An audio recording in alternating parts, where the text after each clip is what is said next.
Here I am in Mount Laurel, New Jersey with Richard Rothstein of Rothstein & Company. You know, when I first got to know Richard, Richard was having extremely fine museum quality antique reproductions made in Azerbaijan. And this is actually one of them we're looking at. You know, I've seen rugs like this that are antiques go for just astronomical prices. They tend to be very expensive. Richard has come up with you know, in addition to his antique rugs, he's got these really nice reproductions. Very good rugs in new condition, will take a lot of wear. They're great for people who are decorating, who like the look. This one is just done so well. The border is a faithful reproduction. This one we can see, what I see, let me turn this way, as the 7s in the border. Hopefully you can see these. There we can see the number 7s. Generally they come out, 7s are common, N's and Z's are common. Up here we also see something special. This has got the rounded head to the Marab, making it just a really, really nice example. The scale is good. It's a very, very faithfully done piece. One of the things is that Richard sells these rugs as exactly what they are, antique reproductions.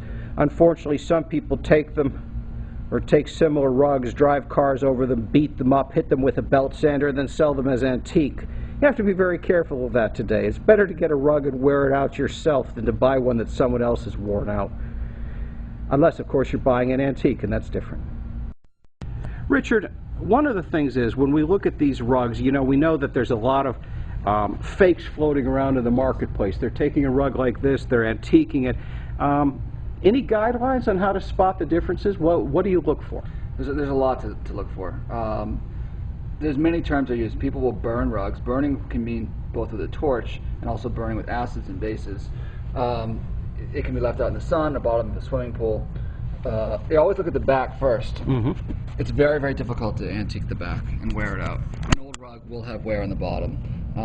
The nodules will be depressed, there'll be some distortion, and what you can't do, which is very difficult to do with a new rug, and that is, the term is compaction. It's very difficult.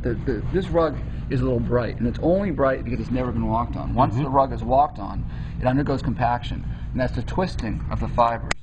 And what that does is it reduces the amount of light that it reflects, and the rug ends up absorbing more light. And it gets a tonality to it that really can only be developed as a result of walking on the rug. The other thing you want to look for in these rugs is there variation? Is there variation throughout the rug? Is there abrash? Is there variation in the botes? You can see here, they're flaming. All of these are different. Yes. So if someone was going to go about and try to fake this, it wouldn't be, you have some that are blank. What they would do is they would go, well, gee, this rug's going to be worth more if I add to these elements. Okay. So that's things that they would do. The other thing that they would do is they would actually fake repair the rug. I've seen this done before, where they intentionally damage the rug and then repair it. And one of the easiest ways to do that, believe it or not, is you close your eyes and you feel. And if anything feels irregular, then you know the rug has been repaired. Obviously, with an old rug, that's acceptable. With a new rug, obviously, it's not acceptable. You know, Myers, who founded the Textile Museum, bought a number of Gordy's prayer rugs, and many of them had holes in the field. And in the old days, when they used to fake these rugs, they'd pour acid on them. Sure. But they like to pour acid on the areas where you didn't have design, making it easier to fill back in. So if you had like a red area, you could put a hole there and only replace it with red, so that it becomes much, much easier to do. One of the other things, you can see this on this rug, which is a different piece, Barry, but this is something that was a problem. I've seen it recently.